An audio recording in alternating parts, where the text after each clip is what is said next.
of cities, but also with the urbanization of rural areas and the changes in lifestyles, in the economy and political systems. My name is Christoph Woiwode, and I am visiting faculty with the Indo-German Center for Sustainability at IIT Madras in Chennai. I'm also attached to the RWTH Aachen University in Germany, which is one of the partner universities of the IGCS. And the IGCS has actually, as one of its tasks, to build up a network of universities, of researchers and students who work on various subjects. And one of the core subjects that we are interested in and dealing with is land use, urban and regional rural development. And that is part of the series here. There are other areas like water, waste management, and also energy systems, and various universities in Germany are attached to these. For example, Kiel University, University of Stuttgart, and TU Berlin. And from the Indian side, the IGCS is located in Chennai with IIT Madras, and this is where I'm also based with. Now, our first meeting last week started off with an in-depth case study looking into how governance and also participatory structures were operating and evolving in the case of Pondicherry and Auroville, and how a bioregion may be defined as well. And we had a very interesting discussion and debate about this. And I'm very happy today to have four fabulous speakers with us on the topic of innovations in smart city and regional planning in India. So today's webinar will primarily focus on how planning systems and the different scales of planning relate and interact, and which challenges come in terms of regional development and also regional governance. And the focus is on India because there have been a number of specific activities to leverage opportunities for regional and urban regional development, and GIZ in partnership with the Indian government has become part of the Smart Cities mission, which is at the moment the flagship national program for urban development in India. But GIZ has also been in the past involved in a project that relates to regional and district development, and has been very closely working with the Indian government to find mechanisms and ways how this regional development could be revamped and improved. So we have four speakers. I'm very happy to present Mr. Georg Jansen, who is a project manager with GIZ on the project Sustainable Urban Development Smart Cities. This is the current project that is going on. Mr. Jansen is an urban planner and practitioner, and he has been working for many years in the area of urban planning and human settlements, also as a planner at the municipal level in Germany. And since 2016, he is working with GIZ in India. He's actually based in India, but given the current situation, I see him in Germany now. So very welcome to you, Georg. Good to have you here. And our second speaker is Professor Shashwat Bandyopadhyay. He is a professor at 𝑐EPT University with the Faculty of Planning in Ahmedabad. I'm sure that many of you know 𝑐EPT University, one of the eminent planning and art and architecture education, training and research institutes in India. And he has been a sort of consultant and advisor working very closely with the Indian government, but also in the scope of this GIZ program. And our third speaker, so very welcome to you as well, Shashwat. And our third speaker is Mrs. Aparna Das. She is a senior advisor at GIZ with the same program, with the same project, Sustainable Urban Development Smart Cities Project. And she has been for many years actually an advisor with GIZ, where she leads currently the housing and planning vertical. She's a trained architect and an urban planner.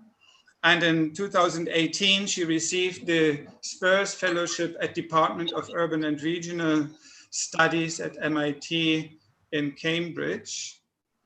Good to have you here, Aparna, and we're looking forward to your presentation. And fourth, last but not least, certainly Professor 𝘕𝘮𝑚𝑐, who is at the moment a senior national urban advisor, Kochi Smart City, which is one of the partner cities at within the GIZ supported Smart Cities project. And he is a well-known urban expert in India and abroad. He was the director of the National Institute of Urban Affairs, and he was also the director of the School of Planning and Architecture, SPA, in New Delhi. So welcome, 𝘕𝘮, to today's program. Now, without further ado, I would like to pass on to Georg, who will be talking about Plan OK, Please, GIZ support to spatial planning in India. Over to you, Georg.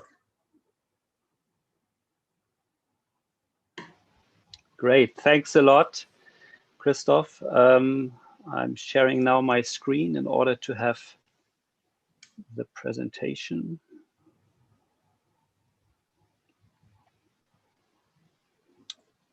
Okay. So is this visible now?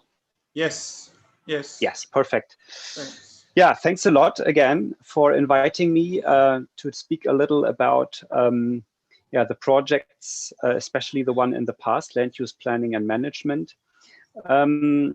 Shortly, just introducing what am I doing. I'm heading a project that comes under the Indo-German cooperation.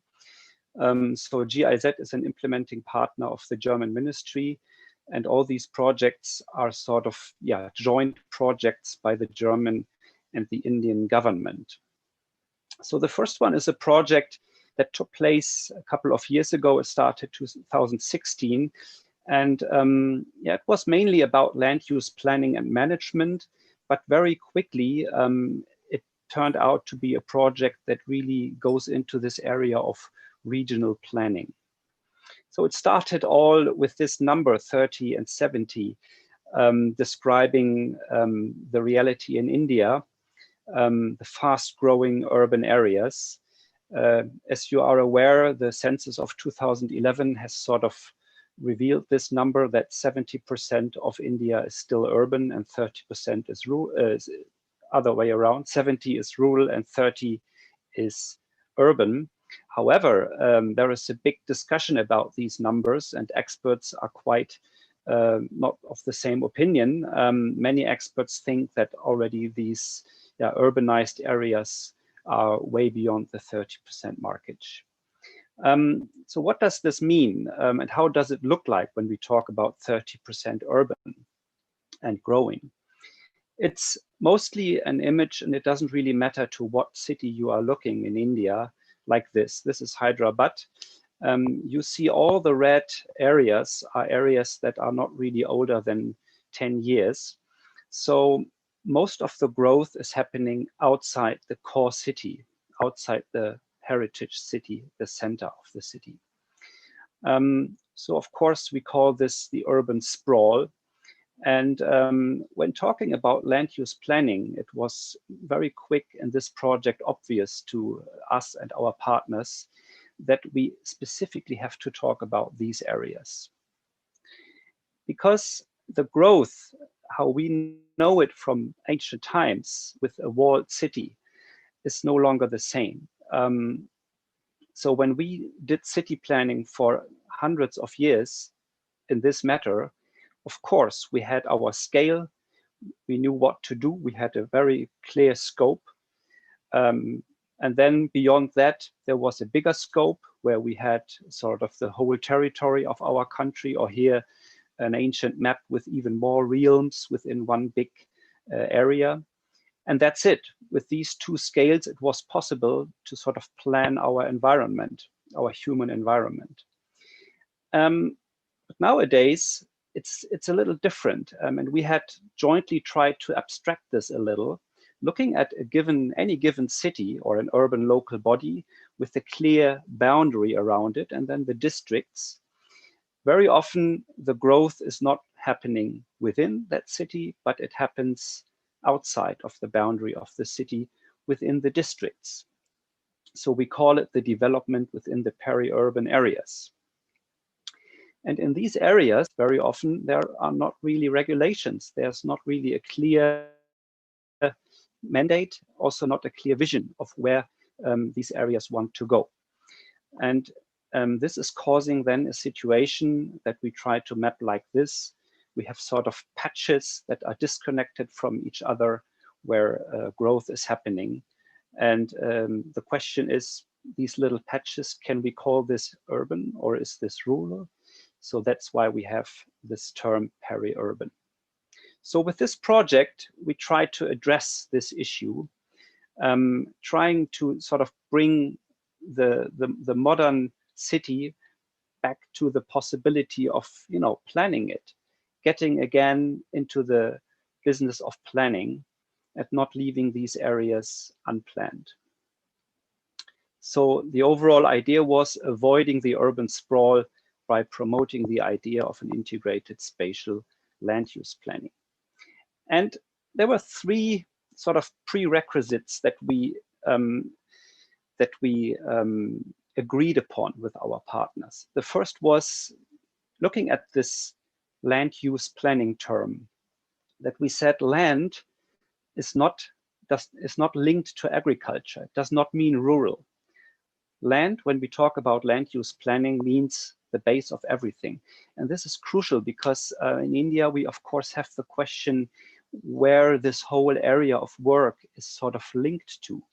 Is it only the Ministry of Urban Planning, or is it the Ministry of Rural Development, which this project was linked to? No, it's everything.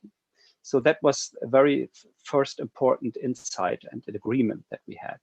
The second one is use. What does use mean? Very often the reality in India is that the use is defined by the owner of a piece of land. And we agreed that this does not make sense. We should rather only talk about the definition of possible activities in the future for sort of every square meter of land of this country. So the ownership of a piece of land does not make any differences when we talk about how we want to use a certain patch of land. And the last one was planning, that we agreed planning means order, and planning means sort of creating material for the decision makers in order to make decisions that avoid conflicts.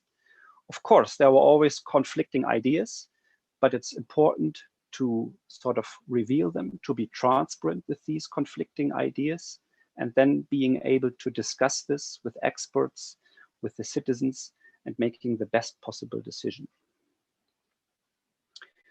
So with this, we had sort of agreed upon a setup why we need a land use planning, meaning it links the rural with the urban, and meaning it links the different scales, the national scale and the local scale. So the second sentence is being described by this sort of hierarchy of planning, We have the national level and the state level. These plans are very often visionary for a whole territory.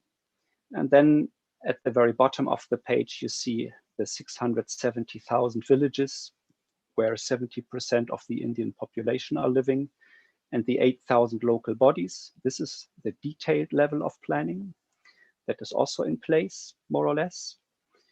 And then in between, there is sort of a huge void. And we agreed that this regional level is very important in order to link these planning levels.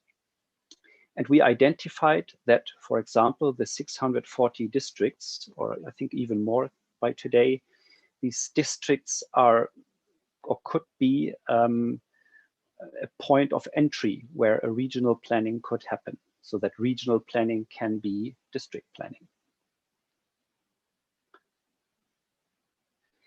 And the 74th Amendment of the Indian Constitution already hints to this.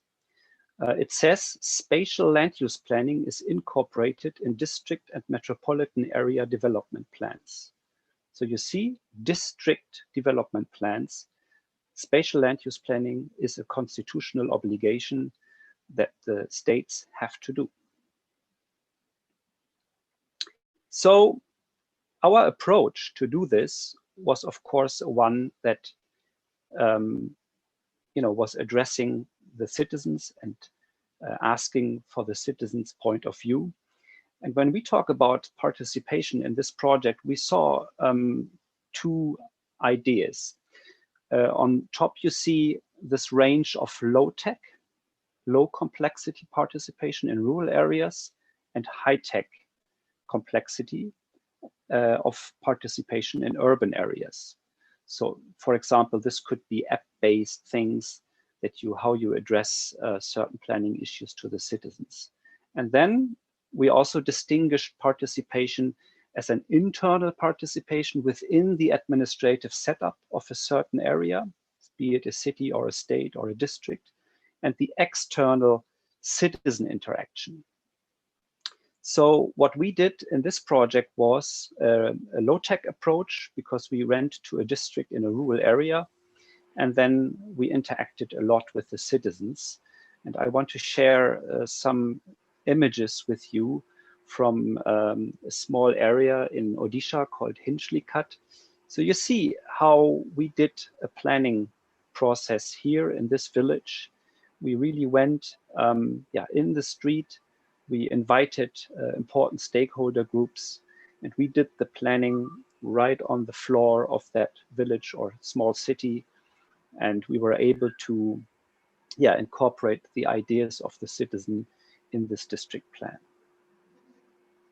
Here you see some more details. And then this is the outcome. So this is the draft land use plan for the Ganjam district in Odisha, with 𝘕𝘕𝘊𝘵 in the very center. You can see it here. So this was the outcome of this project in Odisha, and then in a similar exercise, we did the very same in Tamil Nadu. That was the district around Coimbatore and Erode, Salem, where we also did this regional plan. Yeah, that was this one project.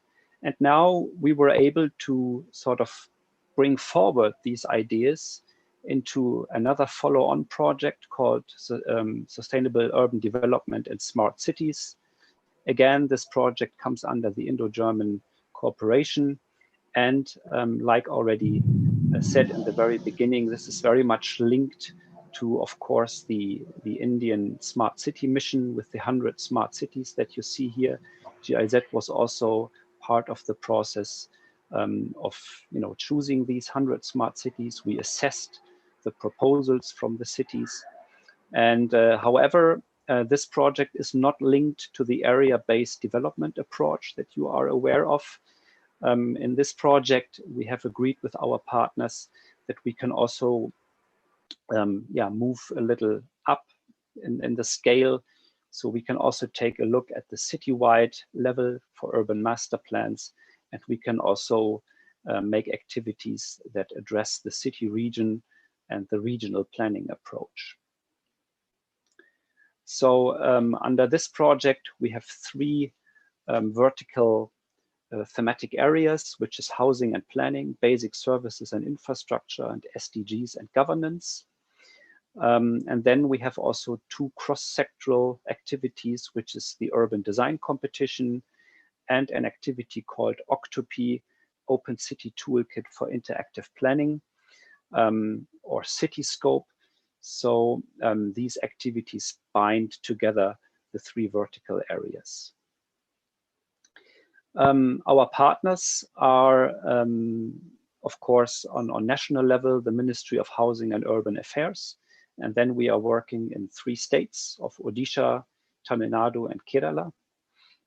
And I want to share with you, and this is sort of my final activity that I'm sharing with you before I hand over then to my colleague Aparna. She will go through you into more activities under this vertical of planning. One participation exercise that we did in the city of Kochi. So the idea was to really ask the citizens how they envision the future of their own city. And the exercise was called Ente Kochi, which means My Kochi. We did this along with the municipality and the mayor of Kochi. You see here one exhibition that was done under this project in order to make it as simple as possible for the citizens to understand their own city and to give feedback of their needs. A huge model was being created, a wooden model with all the islands of Kochi, and it was possible to walk sort of through your own city and then give feedback with these little wooden blocks. Each color has a specific area of interest. So here you have another view on that. So each color means one thematic area. For example, green could be traffic, or purple could be housing. And then the citizens were able to give feedback.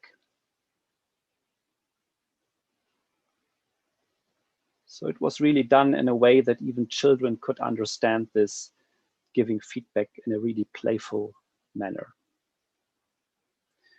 The whole thing was, of course, designed in a way that we tried to reach as many citizens as possible. So we really went out into the public space with a strong graphic design that has a high recognition value.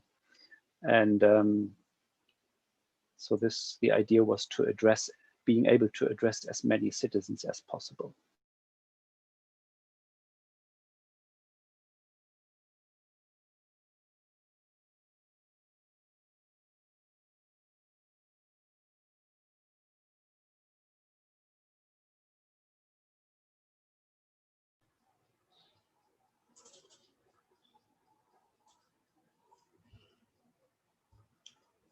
Georg, you are still with us?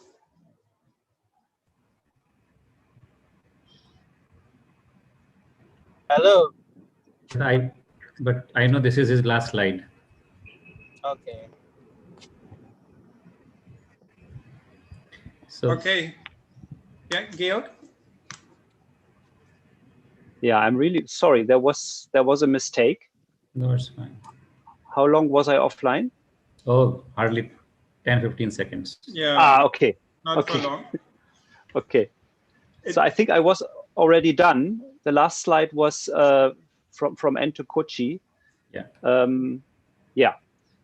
So with this, I would like to hand over then. I don't know what the sequence is, but my colleague Aparna Das will then later on dive a little more into the details of planning of the SUDSC project. Thanks a lot. Yeah, thank you very much, Georg. Fantastic to see these various activities and also at different scales. We have a few minutes now to pose questions, and we would like to invite the audience, everyone, to contribute this through the chat. We will collect the questions, and then you have the choice to respond to them, Georg. I think this was a really good overview, especially to connect the different scales and why the regional scale is in fact so relevant when we are talking about urban dynamics. And very often there is this kind of urban bias that many of us have when we discuss development. But the rural-urban linkages and also the urbanization of the rural, part of what we discussed also in the last webinar, are equally important. And that is also where we faced a lot of issues in planning instruments and planning approaches. So I think within especially the context we are talking about, these questions of participation, of stakeholder involvement, are very crucial to connect these different planning scales and the different levels. I would like to pose actually one particular question to start it, off our discussion. That relates exactly to this involvement of people in the villages in a particular location. How do you link the information that you receive in a very specific context and locality then to the regional level? So how does it feed or does it translate then into the regional plan? What role did these participation localities, the villages that you chose, then play in the actual plan formation, you know? Maybe you can comment on this. Thanks for that question. Yeah, that's the basic idea of this regional plan, is to sort of collect the knowledge and the plans that are on a smaller scale, and to compile them then in one plan on the regional level. So ideally, you cannot make a regional plan before having sort of all these local level plans in place. That's sort of the idea. However, in India, the reality on the ground is that especially on the lowest level, there is hardly anything, right? Because we don't have planning expertise on that level. This is all on state level. And very often these local plans for small, really small towns and villages is not really there. So the approach in this project, LUPM, was, okay, that we said, we now go to 1 or 2, 3 villages, we make these plans on that level, and then we try to showcase how we bring this information in a highly abstracted manner into this regional plan. And that's exactly what we did. So the first thing we did was to make a local level plan on a bigger scale, let's say 1:4,000. You have seen these maps. I don't really think they have a scale. Maybe they are not really to scale. They are very often also distorted, but that doesn't matter. Yeah, they have all the important features, boundaries like waterways or a little mountain or a forest, so that it's very clear of what we are talking. And then the planner that we had engaged, he had then to take this information, and his job was to abstract this. Basically, what he did was just to take a look at where is foreseen the residential areas, where is maybe production, industry, where are important streets, and where are the important natural features. And that's it. So all the other details that were in this plan were then sort of eagle-eyed into this, compiled into this, and only these couple of informations, you can count them maybe on 1 or 2 fingers, this was then brought into the regional plan. Yeah, it's an important process, and it needs to be rationalized. Yeah, quite some extent to justify the decision. Let me highlight again one important point. Abstraction is really, really important here. So getting rid of complexity, getting rid of information is so important, because otherwise you end up with a regional plan that is overcrowded with you know, levels of information, of layers. You know, I have seen older plans, regional plans, that have, I don't know, 150, 200 layers of information. And this is not good. Such a plan is of no use. You cannot really work with this. So it's very important that, and this is the role of the planner, getting rid of information. Yeah.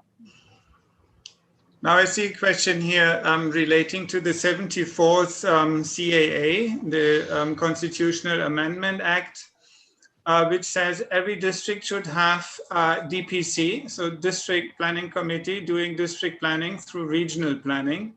But India is not having much of these committees which are functioning. So why is regional planning not being promoted in India as urban planning is? Yeah, true. So very often these committees are making budget plans. That's what I learned from our research and from what we saw as a reality on the ground. So I think these committees exist, but of course these committees do not have the expertise so far to make a spatial planning. And this, of course, requires more human manpower. We need more planners. That's the only solution here. And in fact, I know from Odisha that when we worked with them on this, they fully agreed this, and they said that they will hire more planners in the near future. So they already committed to this, and yeah, that's very important. Yeah, thank you. Maybe we take, there are so many questions. Maybe we pick up some of these questions later on also in our final discussion. We want to reserve about 20 minutes for the final debate. Maybe I can pick one that relates also to consensus. You also mentioned this in your talk about negotiating conflict or conflicting interests. So in a country like India, which is so diverse, how can this consensus be created where there are so many demands also on land? What you explained exactly, I think. So that's the key. What kind of mechanisms are there? Or what is your experience in your project? Okay, a very good question, thanks. I would see two aspects here. The first one is a good base of information. So if you have all the available information open on the table, I would like to use this metaphor, yeah?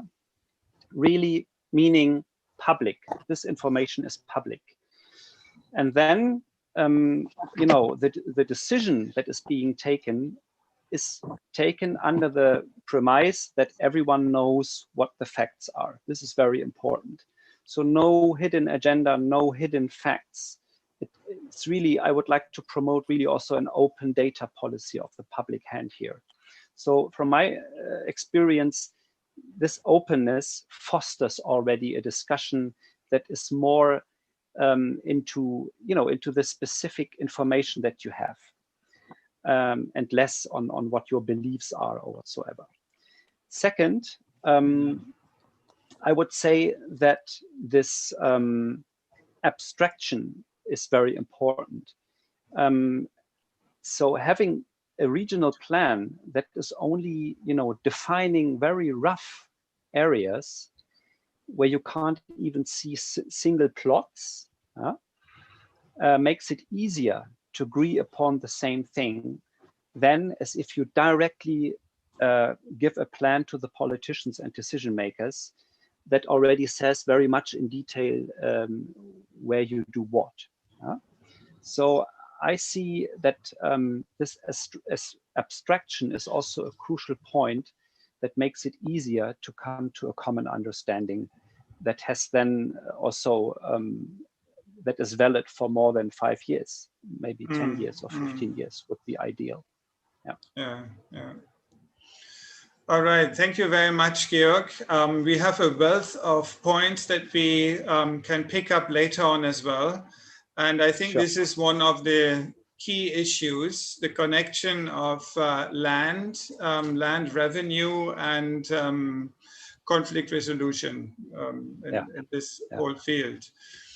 The questions are not being forgotten, I promise this, even though we have limited time, but I would like to move on now to our second speaker, Professor 𝘕𝘕𝑚, and invite him to talk about please, planning instruments in practice, experiences from India. So Professor 𝘕𝘕𝑚, the floor is yours. Yeah, thank you. And the slide is yours. Yeah, thank you, Dr. Christoph. And also thanks very much our colleagues from 𝘎𝘕𝘢𝑚 and SUDSC team here, Lalit, Aparna and Georg, Chetan Bhai, and all colleagues who are joining us today evening. The previous speaker has, have already set the context, and I'd like to build it from there. I'd like to take it from there and give you a highlight about what specific instruments that we have been using or in managing or planning land and land use in India at different scales, and what are the key challenges and key innovations that are taking shape, particularly to this context that we are discussing about regional plan and city regional extensions here. So the context here is that we all know that India is on the forefront of urbanization, and our 2011 census has put forth about 7,900 plus towns, and the new census we are expecting about 12,000 towns, and almost the growth of urban population. The point here is more and more people are coming to towns, cities, and hinterlands in closer proximities.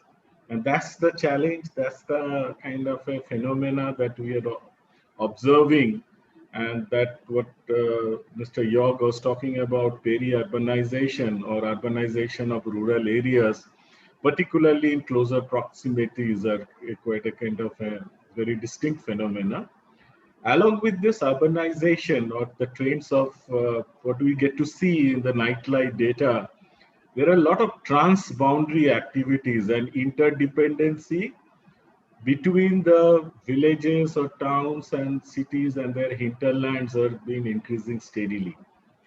And this increase of inter-regional resource transfers and dependency, whether it is for industrial activity, whether it is for supply of water, supply of other resources, have been steadily increasing. And if you look, this is slightly dated, but it still could be positioned valid in that we have about 6% of the country's area is urban, thereby meaning about 90% of the country is still rural or can be called non-urban. If you look at it, that so far we are talking about the plan or urban plans or master plan or development plan. Most of the plans that we are talking about is entirely focusing on about this 6% of the area, and the 90% thereby the plans are done either a paper plan or a strategy or more economic plan or a visionary plan. 30% of the population are in urban areas, 70% roughly would be in the other non-urban areas. The urban areas constituting about 65% of the economy. Again, it is slightly older estimates. And the most important land dynamics here, what we in my earlier research we are trying to estimate, that the urban areas are more contested because of their economic productivity. And so when you go and see that urban versus non-urban area, there are a lot of land market and quasi-fuzzy land market that operates in the peripheral area of an urban area. because of the cost of land and other related land dynamics that take shapes in this. And as a result, what was happening is that if you look at most of the Indian cities are following the trajectory of either a South American city or an African city, where the large scale of sprawling, or what we call peri-urbanizing. This is a South American situation where you can see there is a building up in the slope, and city is the city region is expanding. And same is happening if you look at it any Indian cities. This is from Kolkata, Nagpur, or Chandigarh. Chandigarh happens to be our post-independence first planned town. If you look at the periphery of Chandigarh, the planned and unplanned. Similarly, on the left, you can see Kolkata. This is the Salt Lake town, which is planned, and immediately on the periphery of Salt Lake, there is this urbanization of the villages or peri-urbanization that you get to see in most of the towns. And this is a very interesting, challenge most of the Indian cities are now witnessing. There was a recent study done by World Resource Institute, and based on the World Resource Institute data, we tried analyzing what has been the sprawling or the activity in terms of peri-urbanization. We realize is Delhi annually is adding about 54 square kilometers from its hinterland. And Mumbai is about 5 square kilometers, Pune about 42 square kilometers, and Ahmedabad, my city where I come from, is roughly about 12 square kilometers. And all of them is basically coming from urbanization of the peripheral villages or hinterland areas. Just to give you a kind of a sense of scale, central Paris is about 110 square kilometers. And Delhi, every 2 years, is adding one central Paris in terms of magnitude. So you can see that this is the kind of an urban expansion that we call, or urbanization, that is taking place. We are working into a couple of towns, and I just wanted to show that what happens when this kind of sprawling happens. I've taken a case just to explain the phenomena in Bhopal. Bhopal has a very interesting urban lake, very distinct urban lake, which is about 35 square kilometer area. And Bhopal town has been growing around the lake. Historically, the town has grown around the lake. And the lake is, over a period of time, as you can see, these villages around started getting, the spaces, and they started getting, started urbanizing in surrounding areas. Now, Bhopal, when it happens, the challenge what happens here, and most of the regional planning and the sub-regional planning exercises here in India, the issue here is a large amount of you cross-cut across jurisdiction.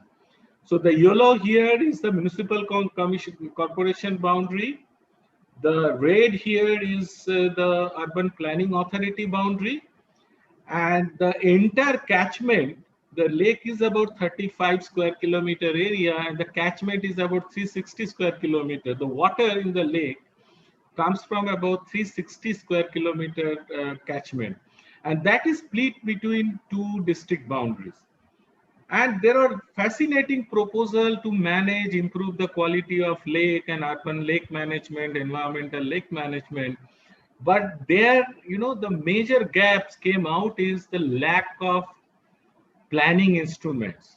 Because we have a lot of utopian ideas, and we have good ideas about planning a region. We planners are very enthusiastic about putting forth a proposal, but we always come across this, that what will be the scope for this regional plan if you want to control. And this lake is also the main source of water supply for the city of Bhopal, which is about 2 million population. And then the catchment, where you have about close to 300 villages. These are residing villages. People are residing there. People are doing agriculture. There are forestry and other activities.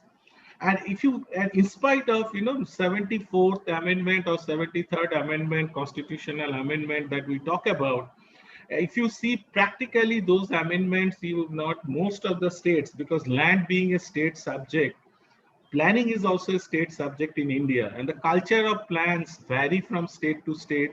And majority of the state, unfortunately, have not been this 74th Metropolitan Planning Committee or District Planning Committee, have remained in very, very rare occasion in some state. So these are the key challenges when you look at it in terms of regional planning exercises in India, particularly if you see now this plan is showing, this is an urban plan. This is an urban plan, older urban plan. Bhopal has a new plan recently.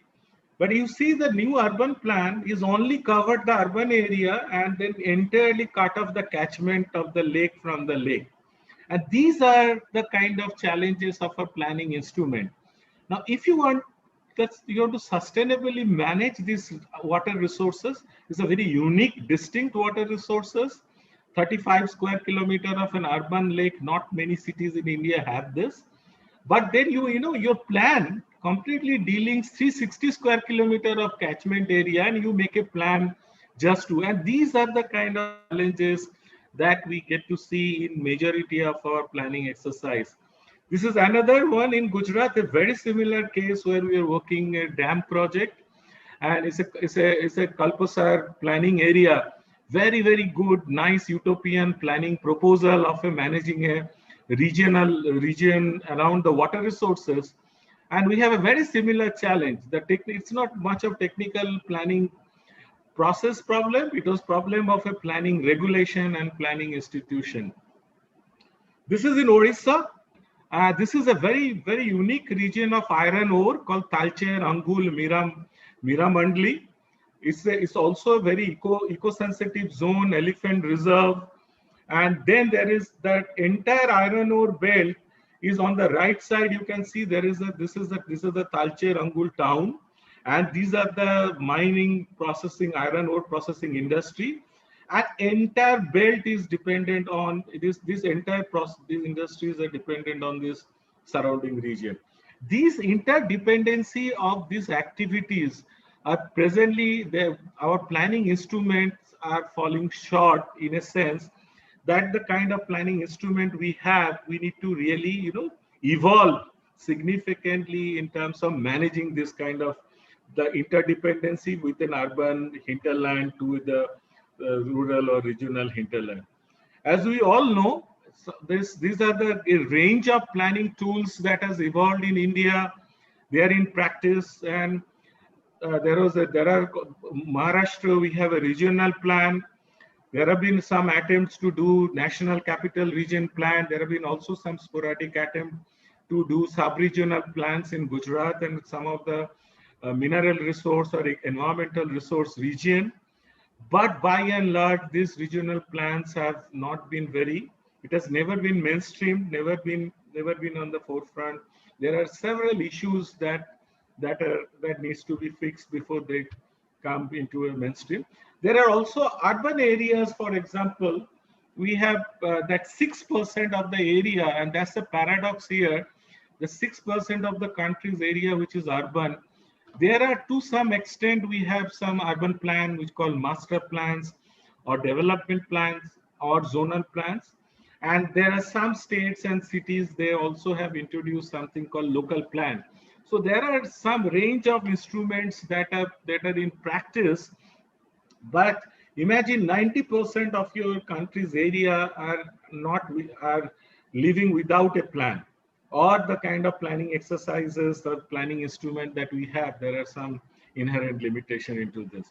These are some of the planning plans, planning instruments, managing urban growth areas or peri-urban villages. The color here indicating yellow color is the town here, the core town. The other color is the peri-urban areas and the agriculture areas in a very rudimentary form. This has been taken up, and then that kind of planning instruments come in and are being played out in various parts. So what are the key challenges in this context? And that's what I thought we'd bring in, because whenever we planners are very enthusiastic talking about regional plan, large regional plan, and with geospatial data at our command, because the land being a state subject, the culture of planning varies significantly from state to state in India. What you get to see the regional plan in Maharashtra, you come across Gujarat, you see a different culture. You go to Madhya Pradesh, you see another form of culture. If you're in Tamil Nadu, you are because it is dictated by the state legislative.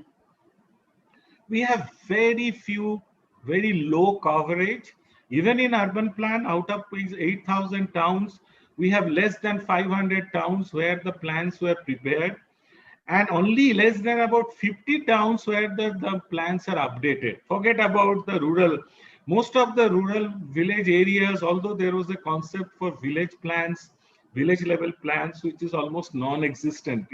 We have about 700,000 villages in India. Less than 100 has this village level plans. The other purpose, which probably my previous speaker highlighted, that we lack clarity. Why plan? What purpose? What is the evidence? And what are the implications of those planning proposals? Because I was spearheading environmental planning, and as an environmental planner, we often take a lot of physical parameter in planning processes without looking the implications of socio-economic consideration. Because geoinformation, you see a lot of landform or physical form, and we don't get to see the socio-economic dynamics in this planning process. So whenever we come up with a planning proposal, we often we need to ask those questions. What is the purpose of this? What evidences that are based on our plans are based on this? And then the questions of hierarchy, scales, and granularity. What are the input data? Because when we are an architect making a plan for a house, we are dealing with one client, and our resolution is much higher. We are doing a 1:100 scale, 1:200 scale. But as you go and make a plan for a village, your scale will change to 1:2000. When you are making a plan for a town, 1:4000, 10,000, and then when you are going to a region, and scales and granularity, you can't have a regional plan that gives you a plot level, intervention, and that hierarchy needs to play out, and so also the granularity and the data input that comes in. Sectoral and cross-sectoral issues such as environment, climate change, sustainability, livelihood, etc. And most importantly, and this is one challenge in most of this Indian. Shashwat, 1 minute. Shashwat, 1 minute. I'm almost done in the last. The challenge here is that the central role, coordinating role of a planning agency. Here, most of the planning agencies start making a plan without, considering the stakeholders, which is horizontal stakeholder and vertical stakeholder consultation. And I was looking at the very successful models in German regional plan. It is mandated by the act that this coordination both horizontally and vertically need to be taken up. And then the clear linkages between plans, projects, and finance. And these are the key challenges which basically talks how to make spatial planning work in India. And those are some of the key aspects that we need to, roadblocks we need to really discuss and deliberate to progress ahead. And this is what I have taken from Mr. Jansen's Georg's earlier project on land use planning, talking about the range of plans, scales, granularity, input, and abstraction that are required. And this is very fine output their earlier previous project gave. And I think these lessons to be built in and taken forward. Lastly, what we need a kind of a granularity and spatial planning hierarchy that needs to be established from a kind of a two-tier planning process to a multi-tier planning process. And lastly, that Government of India, as you know, has very recently has launched a very important kind of a spatial planning tool called Local Area Plan and Town Planning Scheme as a national sub-scheme, which is being played out in 25 cities, and that provides a certain innovative direction. Basically, it talks about how to manage peripheral growth. And some cities like my city in Ahmedabad, which has actually able to manage certain orderly development and a compact development in the city by using some of these tools. So I think the local area plan, town planning scheme at the local level, to a zonal level, to a city level, to a sub-regional level, and to a higher level, we need to determine the spatial hierarchy and bring more clarity and scope, clarity of purpose, and SOPs for each of these plans needs to be clearly determined before a planning exercise is taken up. And these are, because still the challenge is being it's a state subject, culture varies, but a national level guideline of standard operating protocols or planning practices probably would be helpful, and multi-stakeholder arrangement needs to be taken up in this process.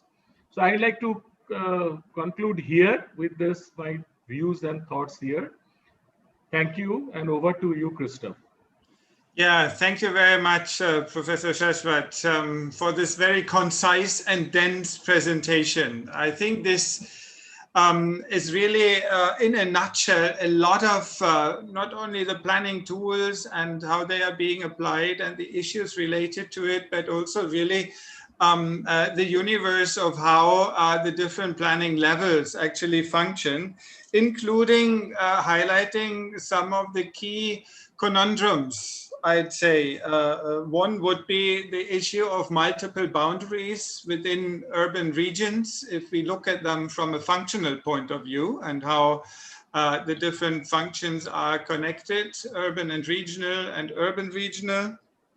And then also a question that comes to my mind very much at the center, and there is a similar question that is posed here as well, is how do we actually plan? Is it a process-oriented perspective, or is it a perspective that is outcome-related? So one of the questions here is most of the current planning tools seem to be static or fixed plans.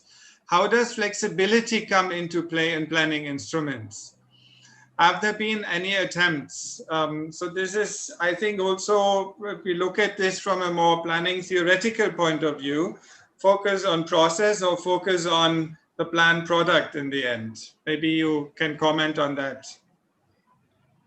Yeah, I think that's very important, Chris, that whether we strengthen the process part of it, because most of the planning attempt here in India is looking plan as a product and very less as a process. And as a result, the product is often clumsy or, way beyond what is the grassroots level situation or actual ground realities. So I think we need to strengthen the process. Understanding a plan is nothing but a process of coordination. Multi-stakeholder views are assimilated and work together. And so the role of town planning authorities or plan making agencies is not to make a product. It actually manages the process, and some of the successful regional planning exercises across the world is from the exercise which is managed. The countries who are managing the process better, assimilating views and contradicting priorities, those are the kind of planning process. Those who are able to harmonize those processes, the plans are much more effective. And there are planning interventions. The states which are doing better in India in terms of plan making and plan outputs, the process, they are actually managing the plan making process much better than other states. For example, Gujarat, the plan making process, the culture of making the plan, the process has been quite robust, and thereby the outcomes are taken up much more seriously by the stakeholders. So I'll definitely say the process is much more important here than the product. Thank you very much. I pose one more question and then we shall move on. How would you see adopting the bioregional planning concept for Bhopal useful to address the planning issues you explained? True, I agree. I mean, bioregional planning process is the way forward, actually, for a city like Bhopal, the kind of complexities, but the attempt has so far been in only to, the touch upon the urban part of the lake, the urban area, urban lake component, not looking at the whole region, because the instrument which were being used repeatedly was an urban tool, urban planning tool. And it was not looking at the regional context or bioregional context. So these kind of cases where you have a transboundary water resources issue or transboundary natural resource issue, I think concept like bioregion would be much more interesting and much more appropriate to play out. Chris. Yes, yeah, I agree. Thank you, Shashwat, for your presentation. We shall move on. I'm conscious of the time. And I invite now Aparna Das to talk about Plan OK, please, GIZ support to connecting sectoral planning with spatial planning in India. Aparna, yeah, the floor is yours. Yeah, Thank you. Thanks, Christoph. Thanks, Lalit, for this opportunity. And also, kind of a very interesting and stimulating platform. I could see there are already 83 participants who are listening. So while I am trying to put up my slide, is it there? Yes. It's there, but now it is not. Is it Zoom? No, yeah. Yeah, is there? You can see it? Yes, it's there. Okay. I think it is not zoomed well. Maybe a bit smaller. I think you are presenting from your email. You have to start from the document. Okay, just 1 second. So you have to go back. Yeah. I'll just do it again. Please. You take the document not from email or somewhere. Yes. Is it there now? Not yet. It is not. No. No. So you are on the share screen. But is it not coming? No. No, it's not visible. Just 1 second then. Because right now I am doing it from my. Shall I try to do it again? So you pick up the document from your drive or somewhere in the folder or wherever it is, not from the email or. Yeah, I did that only. Just 1 second. Let me just do it again.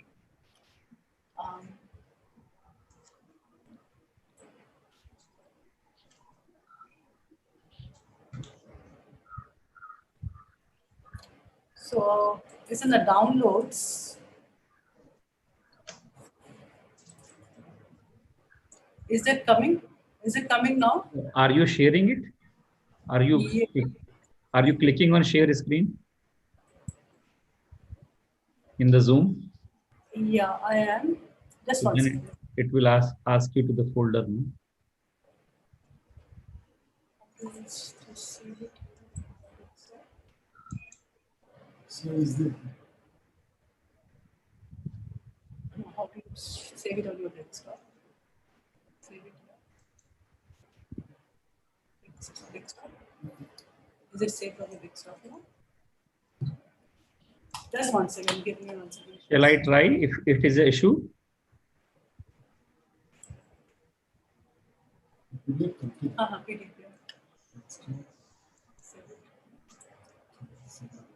Just 1 second. I think it will work this time now. Sorry for this.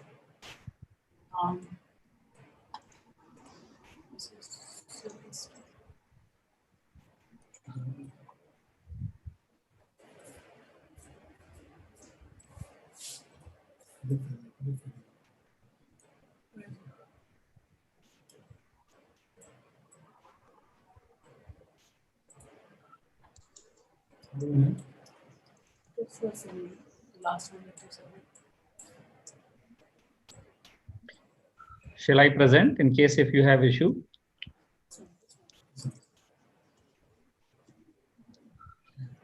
Do you have Did it come out? Now it is Yeah. coming. Yeah. Yeah. So it is a bit zoomed, but I think you go ahead. Yeah, bring it down. Yeah, now it's okay? Now it is fine. Just go ahead.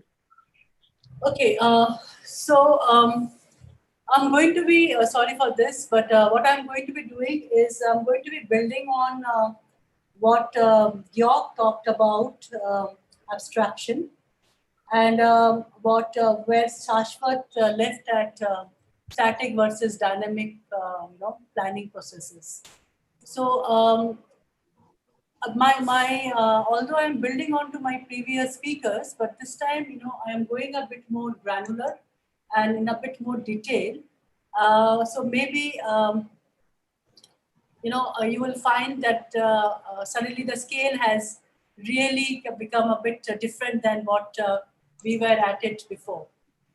So, although I know that master planning is basically, we are talking about very minuscule part of planning for a very minuscule part of the land, but is it something that is relevant for us? I think, we need to ask this question because there has been a lot of debate about why master planning is not happening, what is the problem with the master planning.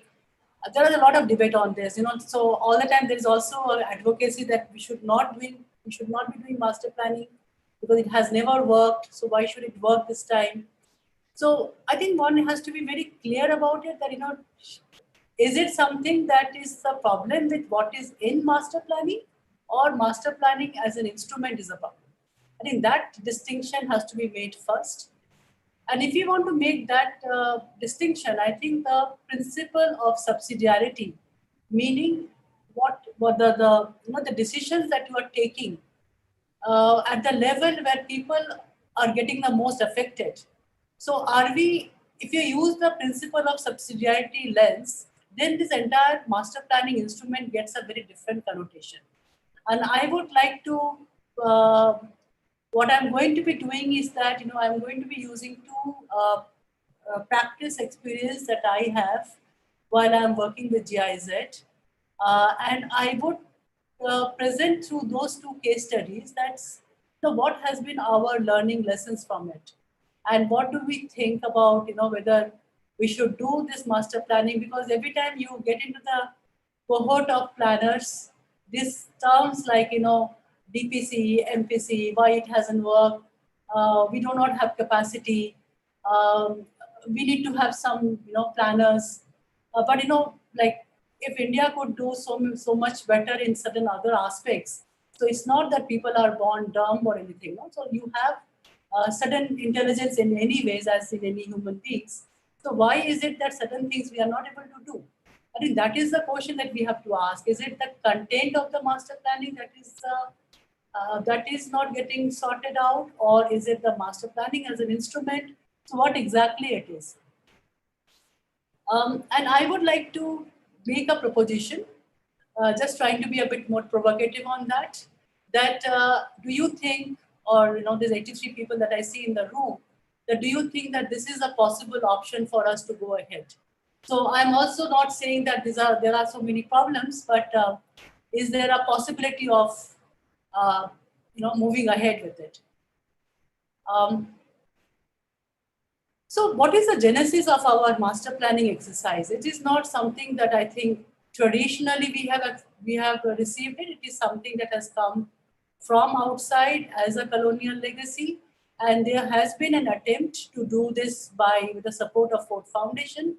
And it seems that planning still continues to be influenced by different thought processes, and if I can term it as a Western processes. And we still are struggling to figure out our own language of planning. We have not yet arrived at it.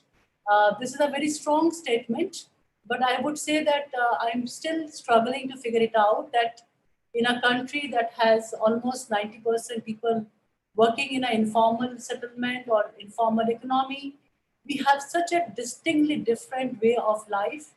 But the planning tools that we have seems quite, borrowed from a very different context. So is it something that we think that cannot be changed? Or is it something that needs adaptation, tweaking? is also a question that I would like to pose here. So the first encounter of it is in the Bombay Improvement Trust Act in 1920s. I mean, that is the time when it happened. And then we have the Delhi Master Plan supported by Ford Foundation, Basic Development Plan again supported by Ford Foundation. But I think there was a distinct reason for doing this plan. The distinct reason was that these were the plans that were made with public health as a concern. So as I think globally also is true that plans were always made in response to public health, water, sanitation. And that's the kind of a response that forced city administrators to make plans. Now in recent times, spatial planning has again come into vogue, and smart cities, 𝘎𝘠𝘠𝘀, Amrut, we are again getting into that. But we are not doing the classical master planning, DPC, MPC, regional plan. Those things are still like kind of not being yet touched upon. And I think the master planning has now got a bit more focus on financing infrastructure. So it's not only public health, but it's also the infrastructure bit that has been the focus. This debate about master plan or no master plan is very interesting.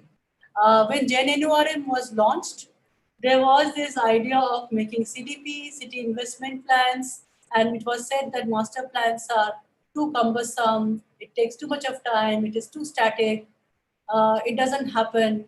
So let's make a much more easier plan, that is CDP. I personally also worked on institutional plans and said that master plans are too complex to be dealt with. But the question is, why master plan? And I think Shashwat raised this question, why master plans? I think any, you call it by any name. You say comprehensive development plan or master plans is basically an instrument that would allow the city to impose taxes, to take leverage on their own assets, that's their land. So this is an instrument that is in the hand which allows legally to decide on the FAR, decide on how you want to use your land and all those stuff. In absence of this legal instrument, is it possible for a city to do all this stuff? Is a question that I would like to ask. So CDPs were made as a part of a mission mode program, but today after the mission has stopped, CDPs also have gone into cold storage. So the idea is that why there is a resistance to encourage a planning culture as an institutional effort. And so what we have is also not a surprise then. No? If you have that kind of an approach towards planning, I think what we have, our cities actually are completely oblivious of master planning instruments. Is only in big cities we do it. And as per TCPO, we only have, anyway, Shashwat said that we plan only 6% of our land. And if 6% of the land is urban, then we only make 34% of those have master plans. And he is also saying that only 50 are getting updated. So actually we are not really planning as such. And no wonder that we have one trained town planner for 4 statutory towns. So the number of planner or planning profession is kind of a very nascent in India. And planning profession only does not require planners. Planning profession actually require multidisciplinary people to work on this. So this is also something that we are in a very, very kind of a nascent stage right now. I jump to the next thing that I wanted to talk about is that what happens in practice. So when you go down and we say that, now I'm going to be working in Odisha and this is what is my mandate and I want to see what exists. So what happened, we were given a mandate to work in Odisha, and the mandate was to prepare housing for all plan of action. This was under PMAY, and that was the mandate. And we we were very surprised actually when very proudly 𝘱𝘀𝑟 Development Authority took out this map and they said that, see, we do have a development plan. So everything is kind of in an order. You know, we are not just doing things random. What we figured out here is that in this particular case, in the development plan, the participation of municipal corporation was not there. So it was basically the development authority who were doing it in tandem with the TCPO in Delhi, and they have prepared this plan. And there was absolutely no engagement with the municipality. And if there is no municipal corporation, and if there is no engagement with the municipal corporation, the citizens were not part of this. They are not even aware of it, that such beautiful colored map also exists for their own municipal corporation area. So they were completely cut off from this. The point that I'm trying to make is that the municipal corporation actually is not participating in the development plan preparation. I just want to ask you, is my slide getting cut or is it visible? Yes, it's visible. It's good. I would like to then now talk about that, when we saw that map and that was prepared by 𝘱𝘀𝑟 Development Authority, we also were trying to figure it out, the land management framework that exists there.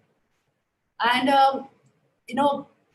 as you all know that, we do have a deed registration system and the cadasters are actually not very updated. So there is a, it's a kind of a, cadasters are very outdated. So you do not have cadasters sorted. And I don't think it's possible to have 100% sorted cadastre anyways, but it was in a very, very kind of a messy state. And what we saw that, although Housing for All Plan of Action, this PMAY is saying that we are anchored with ULP. So implementation of the housing program is anchored at the ULP level, but all other functions, which basically the town planning, the giving building permissions, the registration of the property transactions, the mutation, everything actually is anchored at a state level. So the revenue department that plays such a critical role in implementation of any housing program is not part of the discussion and they were not identified as a stakeholder. So this disconnect between revenue department and the urban discourse is also seems to be a big issue. And there are certain states, those who have, like in Tamil Nadu, we found that they were much more aligned with each other. But in Odisha, it is still running into two streams where revenue administration is one part of it and the urban discipline is in another one. But the planning part of it, it continues to be in the hands of the state. And in the implementation of the housing program, the prerequisite was you have to have a de jure legal title of your land, and only then you can access the housing subsidy. It is such a disconnect, like the one who has formulated this, that people would not do mutation for generations because it is such a cumbersome process, but it is the prerequisite of and for the poor to access the housing subsidy. So what I'm trying to articulate here is that there is a institutional disconnect that we have, and that may be one of the reasons that planning is kind of, an afterthought. Aparna, you have 3 minutes. Yeah, okay. We have another thing that we discovered is that this entire thing about the land tenure and the land continuum, what Georg was trying to say is that, it's a use that matters and not the ownership. But that use and ownership has a lot of connection, because what use would be put it on also depends on who is owning that land. It so happens that always the slum land is required for some development work or putting something else, whereas the other land is not really important. This is something that I would like to put it up here, that it's so difficult to get this mutation done, that for an urban poor, who has already a very skewed relationship with the district administration, it is very difficult for them to get into this so-called formal planning process. Most often they work through political negotiation in the informal domain, so that they are still in the game and they can access the city's resources. If they want to do anything de jure, they are usually out of the game. Lalit, you have to allow me 1 or 2 minutes extra. I would just request you to do that, please, because I want to also talk about one project that we worked on. This is the 𝘱𝘀𝘀 city, and our idea was that we have to make a housing for all plan of action, so that everybody gets housing there, and the city had a plan, and what city did is that they developed this gray area as a plotted development. So the idea was that all these people, as the city expands, they would go to this area where public investments were made to develop this gray zone, so that the city would go to that particular area. But in reality, what happened, the city dwellers didn't care about the city boundary. They expanded on the north side of it, where you can see this hump. So that is where the entire city expanded. So what I want to also say that for the city dwellers, it doesn't matter that they don't see this line. For them, whatever is more convenient, that's the way the city expands, and the hump was growing there. Even when it was possible to see it on a Google map, but 𝘱𝘀𝘀 city went on putting public money in developing this gray area. And this was very interesting for us when we did a spatial thing and showed it to them. They were saying, oh, we never realized it that, these things also matter. So what actually mattered was this railway line that you see in the dotted line, and a highway that cuts the people to go from to the other side. Another thing that was happening in 𝘱𝘀𝘀 is that this plots were again and again subdivided, and public money was invested in making housing, which only has a width of 5.6 feet, 5 to 6 feet width. So that is the kind of a public money was being invested, but they didn't have any instruments that would allow them these plots to do land pooling and land readjustment. So what I am just trying to bring it here is that, look at the ground reality, and then these instruments are missing. It's not that, you have to do a TP scheme where the plot sizes are of a substantial size. But here the case is that you have to do land pooling here. But how do you do it? Because it requires a very different kinds of efforts. So our learning from this is that, actually poor are not really encroachers in at least small and medium towns. There is a possibility of, having a participation, and there is absolutely no way that the revenue department can sit outside and not be part of the urban discourse. So housing could be one entry point to make a master plan. That's what I'm trying to argue here, that you do not have to make a master plan in isolation, but you can also have a master plan where you can take housing, sanitation as an entry point. This is the work that I did in Raipur, where we went to the municipality and we asked for the slum list. They gave us an Excel sheet. When that Excel sheet was partially translated, what we found was 80% of the slums are actually in the core of the city, and that is where your sewer network exists. And the sewer network was dysfunctional because they are not getting enough flow. The solution could have been that you do in situ slum upgrading and you allow these people to be there within the city. But that was something would require a different kind of an approach, and that was not what city could think of. So what they did was they did a slum relocation 15 kilometers away and built up this BSUP housing, which nobody wants to live.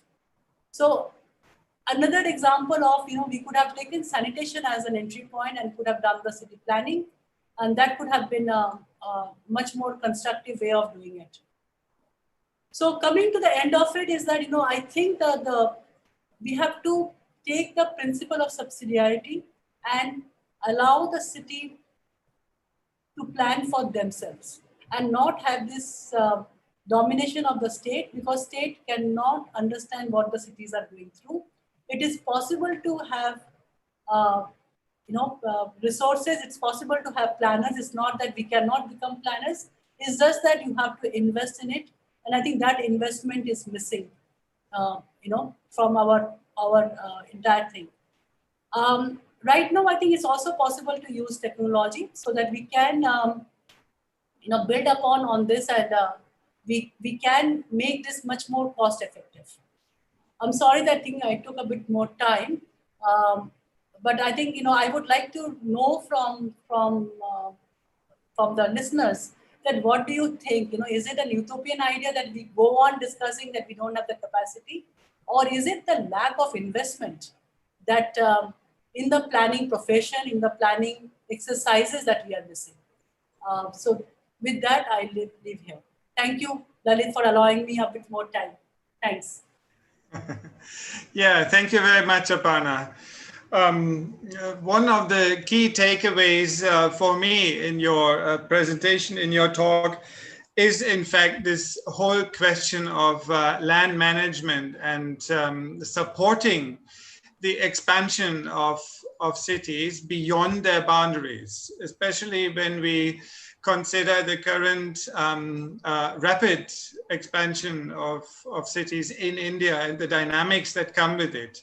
So housing and the proliferation of squatter settlements, of unauthorized housing colonies is certainly one of the issues to consider in conjunction with other pressures on land use, including agriculture and also large infrastructure projects. Just think about airports and the demand of connectivity of cities and urban regions. It just reminds me of this Abercrombie plan in the early 20th century for London that spelled out and designed this green belt, the green belt around the city, to protect certain green spaces and also provide the kind of a green lung to the city. So land regulation, a cadastre, all of these tools are very crucial when it comes to this urban region integrated spatial planning approach.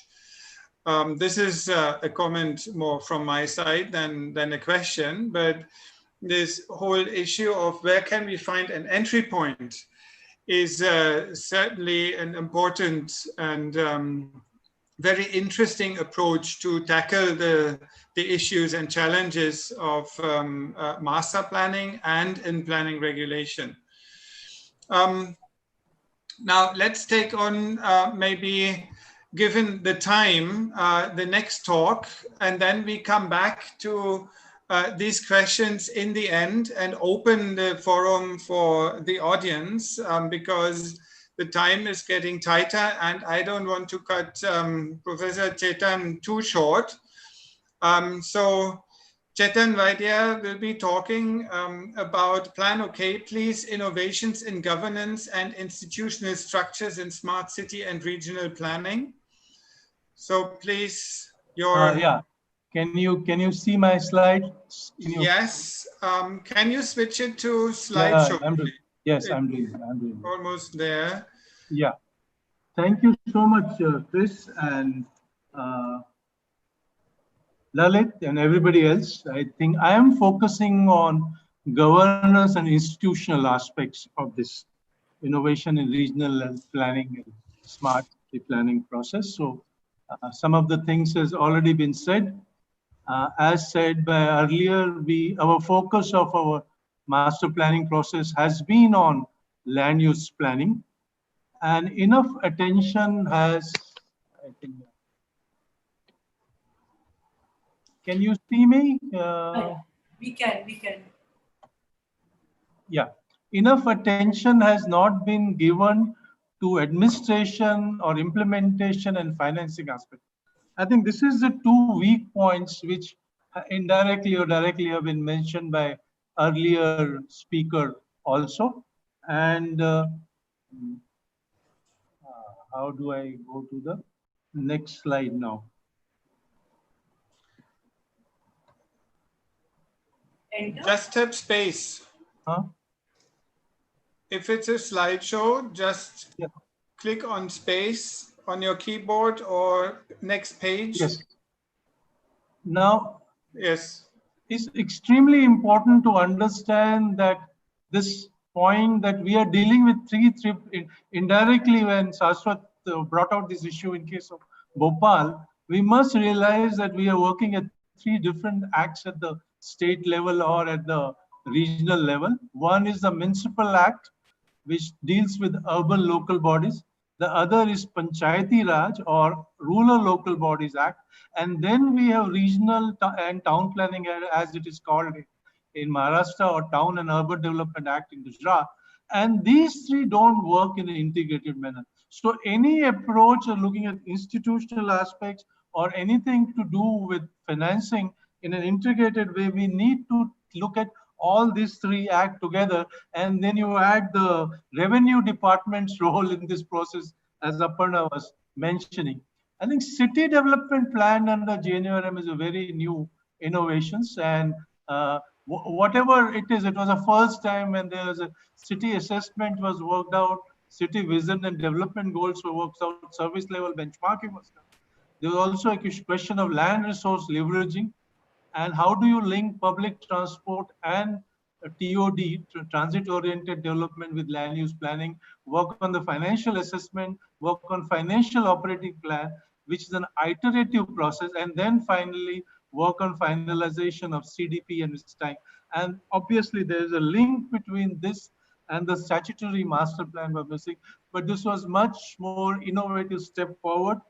And when it came to smart city, though we didn't adapt it as it is, but there was an attempt to do a second version of CDP, which is called as City Proposal, which had a vision and strategy, plan for mobilization of resources, intended outcomes. So it was not that just the process is important, where do you want to go? And there were two levels of proposal. One was pan-city initiatives, and second was the area-based development. And both were extremely important, both to look at city as a whole and also the specific areas in between. Now, unless we look at financing, I think we need huge investment for this kind of public investment. And obviously, we need to link government programs with private funding. No single government entity will have this kind of funding requirement. There are three new innovations which are taking place. One is going to the capital market, which is issue of bond. Second would be public-private partnership. Different service levels, services have experimented with public-private partnership. The solid waste management, transport, and treatment has been relatively more successful. It has not been so successful in water supply, particularly water supply distribution. And then there is whole issue of land-based financing.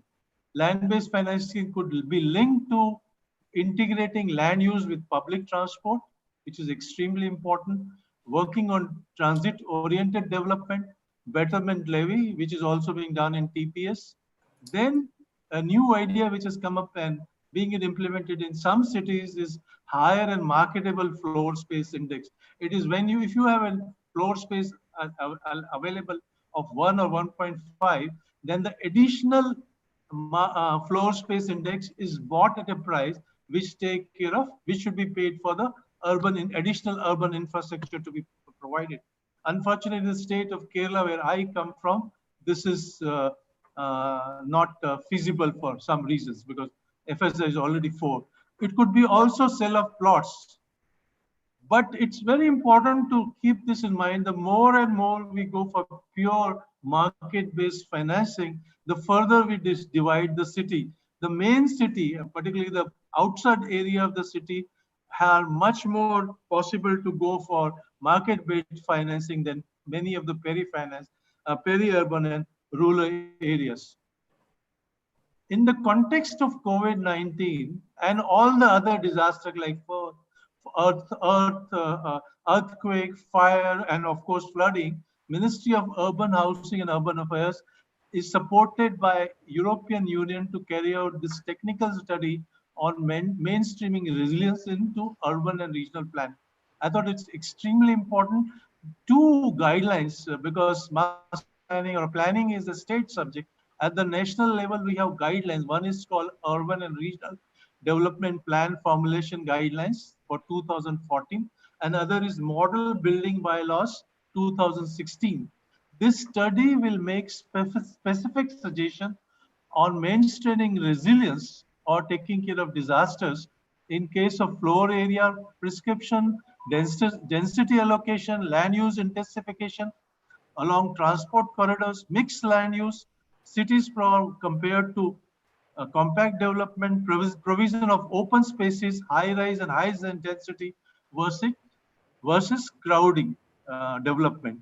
The recommendation will be incorporated both in URD5 guidelines as well as in the model building bylaws. In this present context where we are thinking what should be the impact of COVID-19 other disaster, this study becomes extremely important. Now, as we all know, Kerala has I work in Kerala in Kochi, so I must talk about Kerala. Kerala has managed COVID-19, at least in the first two phases, much better than most other states in the country. And you really go deep into it, why that happened. Of course, there was a strong support from the state government, particularly Minister of Health. But also, Kerala has very strong local government. It has executive mayors of municipal corporation. In Kerala, when I work with Kochi, I meet the mayor rather than the municipal commissioner. Actually, I don't meet the municipal commissioner, they're called secretaries. So it has strong local government with executive powers for the mayors. It has higher funding for local government through what is called as People Plan campaign, which was introduced in 1996, and about 30 to 40% of the total expenditure is done through local governments in the state. There is active participation at ward level and neighborhood committees. And moreover, there's a very strong women's self-help group called 𝘚𝘮𝘢𝘳. Under the state mission, we provide services and all kind of other activities. This are taken place through the self-help group called 𝘚𝘮𝘢. And this has played a very important role in increasing participation. Also, Kerala is one of the states which has linked 74th Constitutional Amendment integrated with the Town Planning Act. The master plan is prepared when it is prepared as per the Kerala Town Plan and Country Planning Act. Obviously, it has a development concept, strategy and vision, land use proposal. But most importantly, there is a statement of community involvement in preparation, implementation, and monitoring. There are proposals for economic activities, housing, education, open spaces, and there is an execution plan that describes the strategy for implementation, including fiscal requirements and resource mobilization. This is one of the states where in Kochi, GIZ had worked on anti-Kochi, which was talked about by the Gail in the beginning, involving community participation. What is the way forward? I think that is something we are all looking for. I think really we have to empower our urban and rural local bodies in true spirit of 73rd and 74th Constitutional Amendment. We say in case of urban local bodies, Schedule 12 is optional. It should not be optional. It's a must. Those 18 functions has to be transferred to urban local bodies, as well as the corresponding schedule has to be transferred to rural local bodies. We need to integrate the Urban and Rural Bodies Acts, of course, with the additional amendment and empowering them, with the Town and Regional Planning Acts. I think that integration has to take place. We need to prepare long-term strategic plan for urban and regional plans. We need to have a land use planning to be integrated with public transport. with city and at the city and regional level.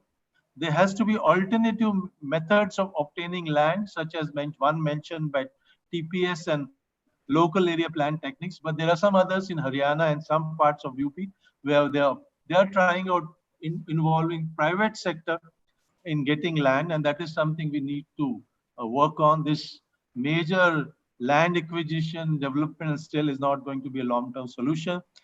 All the public funds should be leveraged to access market-based funding. I think there's a need to integrate. And finally, as being mentioned by many other speakers before me, and also in the question answer, we'll have to operationalize district planning committees and metropolitan planning committee provisions to integrate urban and rural areas in spatial and economic terms. Thank you so much for this opportunity. Thank you, Mayor. Thank you very much, Chetan, for this fantastic timekeeping. Yes, and your insightful presentation as well. With this focus on governance issues and especially the constitutional framework, which is underpinning the actually vision of governance through the 73rd and the 74th CAA. Maybe this is also one point to start with, a question that is recurring because across India, what we observe here is that there is very different progress made in the respective states. So you are talking about Kerala, which is probably one of, in this context, most progressive states in implementing the various aspects of these two constitutional amendments. But in other states, we need to question why has it not progressed faster or been implemented with more rigidity and more commitment. So does it boil down to the question of who holds the power, and how does federalism also play out in the Indian context? And that would also be an interesting reference to look at how federalism and principles like subsidiarity and decision-making processes are taking place within the German federal system. So it's a debate that we can have probably now in the next 10-15 minutes, and also rope in Georg here as well. But before we start, I would like to open the floor now to the audience, because we have another 10-15 minutes left, and let's have a look at some of the questions that are posed here. For example, there is a lot coming in here.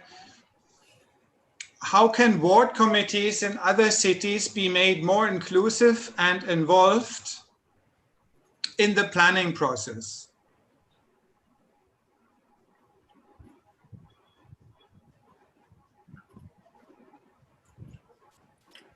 You have to unmute, Mr. Vaidya. Chetan? I think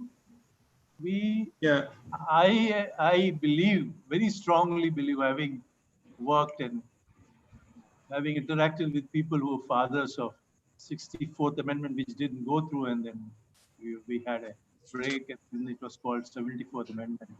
K.C. Shivram-Krishna, very closely interacted with K.C. Shivram-Krishna-ji, who was responsible at that time, the former Secretary of Urban Development.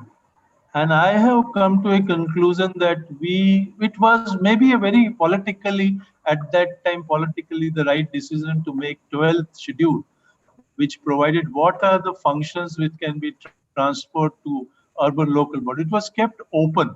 It was left to the state government to what to transfer and what not. I think that amendment to this amendment has to take place. And we had to say, it should not be maybe, but should be. And second would be there should be a list of, there is a list of what revenue. I think now we have lost him. I think some network issue. I think he is for the this together. Once we do that, then we'll talk about how do you empower the city governments and how do you make ward committees. I call it wards committee or zonal committee, or in the wards committee.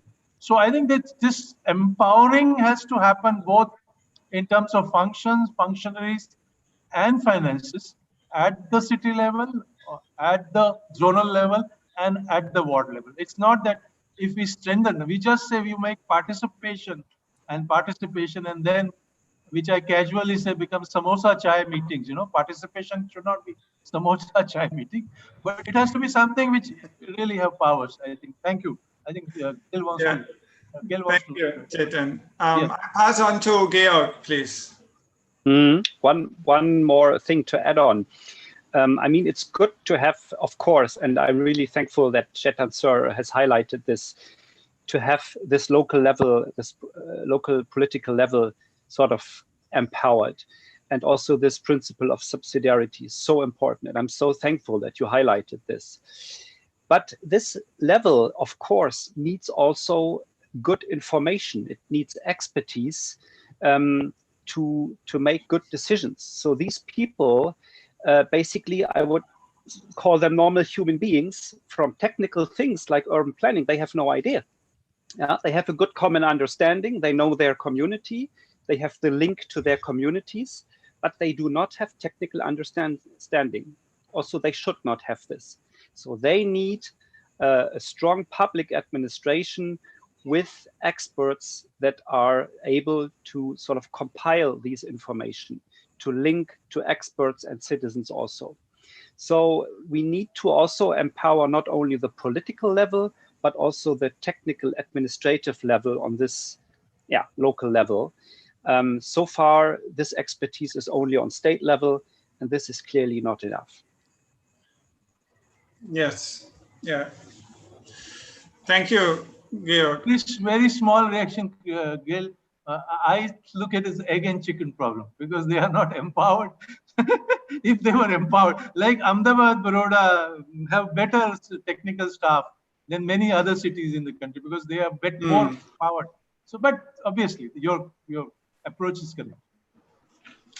Yes, yeah.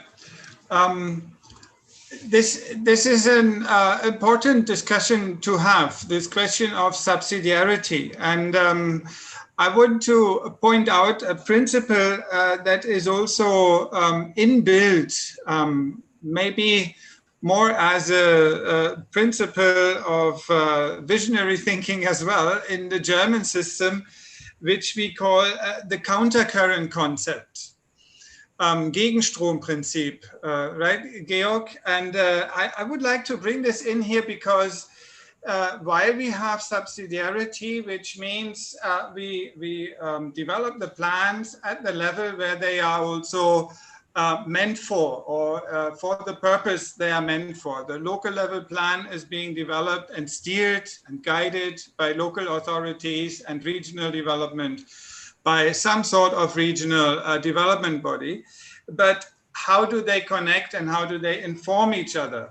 So how do we build these connections? And in German, this is through stakeholder participation, consultations, and all these kinds of processes. It would be interesting to discuss this also within the Indian context, because this raises also the question of bottom up, top down, how do we connect them? And very importantly also, who is actually in control and of power relationships, which are very much part of decision-making processes. So who are the chief players here? Who is in charge and who holds also the funds? So that's more a question to our eminent panel in general. So, and maybe also to the audience. if there's anyone who has a thought on that.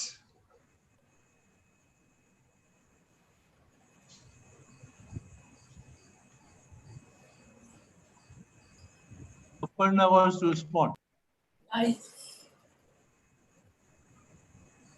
So very quickly, I would say that if you look into the municipal budget, and municipalities in India or ULBs in India is being considered as doing the basic services. Like when basic services means also water, sanitation, solid waste management. Now that is so this is what I also put into my slide, where I forgot to highlight it, is that you are being considered as doing services. So the principle of subsidiarity is applied when you have to supply the basic services. But when it comes to land, then there is no discussion on it. So I think we are not really treating our urban local body, which is a elected representative. It's an elected, democratically elected entity, but they are the one who is always having caste starvation, and they are not having any resources. But if you look at the development authorities, they are rich and they are administrative bodies, and that I think says it all. No? So I would say that it's not the question of capacity. It's the question of, if that is the mandate that ULBs have to do, then you have to invest there. They have to have the funding there. But every time we always create a para structure. So development authorities and municipalities coexist. They continue coexist, and it's the development authorities who have the maximum share of resources and they rule. Nobody would give the power away. So unless one invests in the urban local bodies and let them do it, the same mistakes that other development authorities are also doing. And then I think then the equation would get sorted. But I don't think anybody would give away power. That's what is, I am not really that optimistic thinking person in that way. I think ULBs need to take it on their own. And KMC is a living example. Because they have resources, then you meet the mayor. You don't meet the secretary. No? But in Bhubaneswar, I have not met the mayor ever as yet. I've seen his picture. So I would say that may be the case. Okay, thank you. Yeah, thank you very much, Aparna. I'm picking up also questions that were posed earlier during the presentations, and there's an interesting one which brings in a question of how do values such as the circular economy, recycling of waste, no building on water bodies, etc., enter into participative planning exercises? So how do these topics become part of the planning process, or has that been part of your planning experience as well?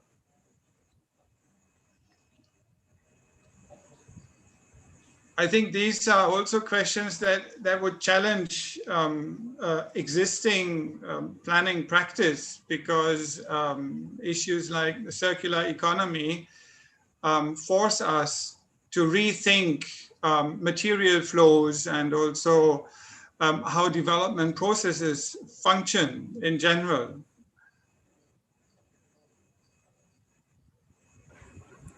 Chris, can I come in here? Yes, please. Yeah. No, in many of these planning processes, and with, particularly when we looked at the aspects of some carrying capacity of a region or carrying capacity processes, how much, we obviously also had looked at the material flow, material balances, and looking at these processes, and particularly some of the network system, particularly in looking at the infrastructure, water, some of these aspects of how the entire loop works are generally considered, and there are evidences, there are examples. Well, a physical planning process, maybe a very limited scale, have taken up this aspects of circular economy, also the processes of symbiotic relation, where the waste coming out from one process is being taken up for as an input to another process. There are some examples where industrial estate plan or industrial regions were looked at this concept. But in terms of urban and regional plan, such evidences are not really are rare. Such discourses have not, such conversations are also not prominent. But in processes like industrial, environmental planning domains, there are certain examples of such process. But I just would like to highlight one more thing, like just taking from the previous conversation, that this horizontal and vertical coordination, even in the experiences of Germany or European Union, much of this coordination and empowerment is mandated by law. There are protocols act to horizontally coordinate or cooperate with each other.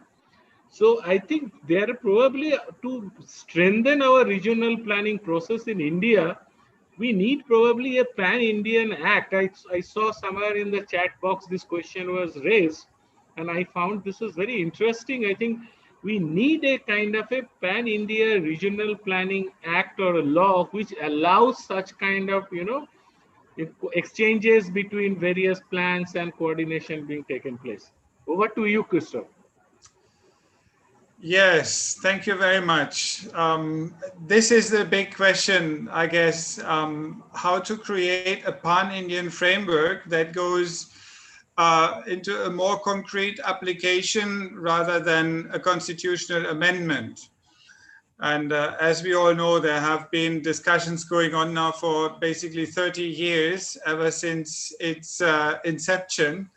And the states have the responsibility to move this forward. So I think it goes back to these roots of how is the federal system being implemented, and how can the advantages take over the disadvantages in enforcing and also designing new legislation, because this would be a state legislation in the end. So creating a pan-Indian framework is probably quite difficult in this specific context. Yes. I'm looking at the time and I can see that there are lots of comments here, but no particular further questions.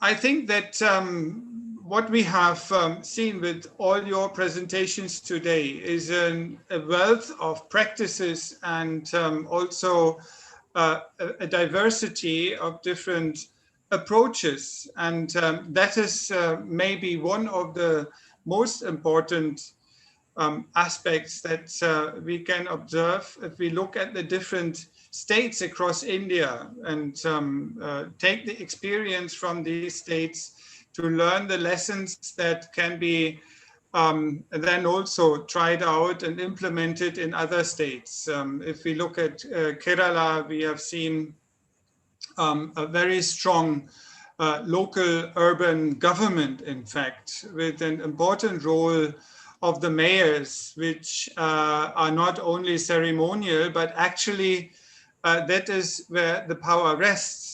And this is also where the subsidiarity principle and maybe also if the financial devolution works and new financial resources are being tapped on, like more market-driven approaches, public-private partnerships, can play a role also in regulating and steering urban, regional, and peri-urban development processes. Another important aspect that I find is absolutely crucial is to think about ways of participation that focus on the process of regional transformation, of regional change. And these participatory processes are normally informal. They are not part of the formal planning process, of the prescribed planning process. So one of the questions is how to connect these two elements and make them much more applicable and much more relevant, and also spread them across the country and not only in showcases. So these are some of the key messages that I would take from today. And what we have up on the sleeve actually for next week is more or less a continuation, because next week we have presentations on the Periscene, which is a project that is currently done by IGCS in collaboration with the University of Manchester. And they have developed in Manchester an approach which they call the synergistics of urban and especially peri-urban development, which is an approach that tries to go beyond an knowledge-based and only instrumental development process, but what they call the synergistics of the city, which brings together a number of stakeholders, tries to facilitate scenario development and also collaborative and co-creative planning processes. And that session will also have an interactive element to engage with the audience. So I warmly invite you to next week's session, same time, same place, same virtual space here. And I thank our speakers, Aparna, Shashwat, Georg and Chetan, very much for joining us today and to give us the insights into your work and your experience, and the audience for joining us today. We had a fantastic turnout for most of the time today, and I wish you a nice and good evening and hopefully see you next week. So Lalit, do you want to say goodbye as well? Yes, no, thank you very much, everybody, all the speakers as well as the participants.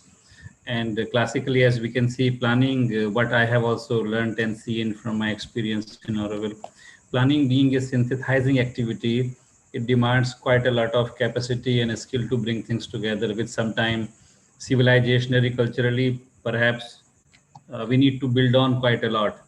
There would be hardly very few plans or the urban management systems I have come across, which we can say that they are excellent, well done, they have sorted out many things. So this just highlights. And another thing which I realized, that cities have been playing the act of bringing people together since beginning for last 10,000 years. There is something very special about city, the spirit of city, how people come together, they live, they work out something together. So that energy needs to be harvested in some different way, better way, the connection. And one of the key point which we have been missing out, apart from putting, you can see how much of amount of energy, resources, money, funds are being put towards development, urban management, municipal governance. So there is a huge resources, energy which is being put, and it is still very challenging to say that things are very satisfactorily progressing. So there is something inbuilt in the whole system. We all are trying to figure out the complexity of this. How do we connect with the, let us say, the population, people, and their core spirit and their energy and drive somehow. So one of the things which comes to my mind, there are multiple things, of course, and speakers have talked about that, is somehow we work on sharing the urban development, city management, city planning related information in the public domain in a more creative and playful manner. We work on the culture of involving people in a very playful manner, not to make it a very stressful agenda. But for example, one of the first thing when I started my own kind of webinar thing was city is a living curriculum. So city is a living curriculum. Everything happens on city. There are institutions, organizations, they never kind of collaborate with each other.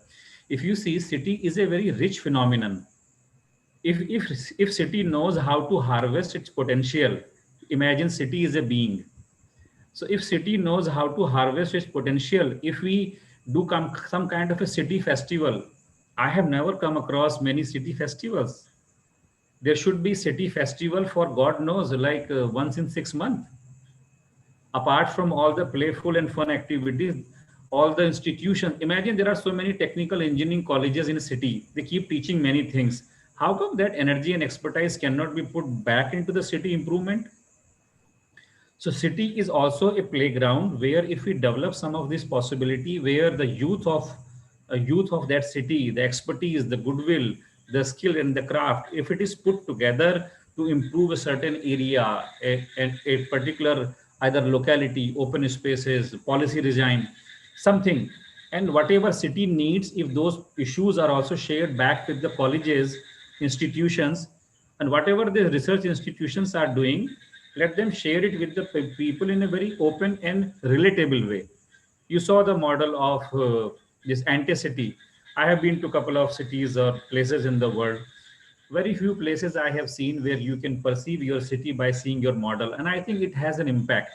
A physical model helps you see, attract towards it, and it helps you to relate and also give your input. So there are many simple things which can be started. And one of the things I have been kind of now harping a bit is, we in Auroville also have something what we call intranet, which has its own both beauty and limitation, how it is being used.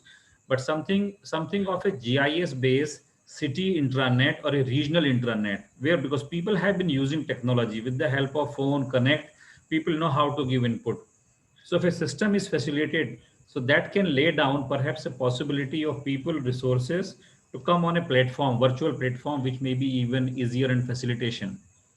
So these are some of my points, and I'm always glad to see which kind of energy towards the field of planning and love and affection has been shared by the people, which is really nice. And thank you very much.